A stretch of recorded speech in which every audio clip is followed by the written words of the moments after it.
Kristo asifiwe. Napenda kuwasalimu kwa jina la Yesu Kristo, na leo nilikuwa nikifuatilia katika kitabu cha Qur'ani, kitabu cha Waislamu, na nimepatana na aya moja hivi. Hebu nisomee msomaji katika Qur'ani 72. Nitanisomea hapo kwa sauti kubwa ili tuone hawa ndugu zetu kwenye msikiti huwa wanaenda huko wakiwa peke yao au wakiwa na wenzao, huwa wanaenda nao huko kusali. Nasoma. Nasemaje? Kwa jina la Mwenyezi Mungu mwingi wa rehema mwenye kurehemu. Moja. Sema imefunuliwa kwangu ya kuwa kundi moja la majini. Kumbe tumepata katika Qur'ani kuna nini? Majini. Kuna majini lilisikiliza Biblia au nini? Lilisikiliza Qur'ani hapo ukisoma na likasema hakika sisi tumesikia Qur'ani ya ajabu.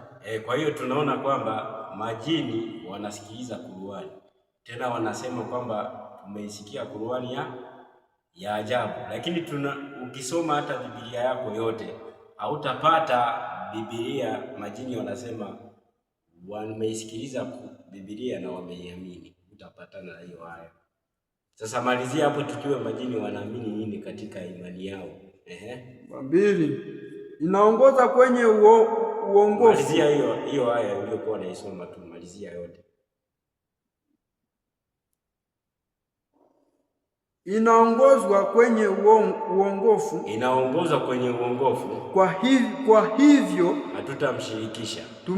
Tumeiamini wala hatutamshirikisha Mola wetu yeyote na Mola wetu mlezi. Hakujifanyia mke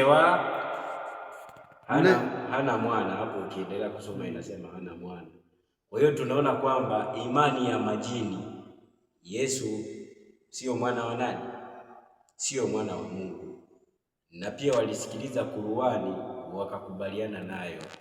Kwa hivyo wapendwa, imani ya ndugu zetu ni hiyo. Sasa inafaa tuwaendee na wao tuwajulishe kwamba Yesu ni mwana wa Mungu. Ukisoma katika kitabu cha Yohana 3:16, hiyo inasema kwa maana jinsi hii Mungu alipenda ulimwengu akamtoa mwanae wa pekee. Sasa hawa ndugu zetu inapaswa na wao tuwafikie sisi wa Kristo. Mimi nitaishia hapo, wewe katisha tu.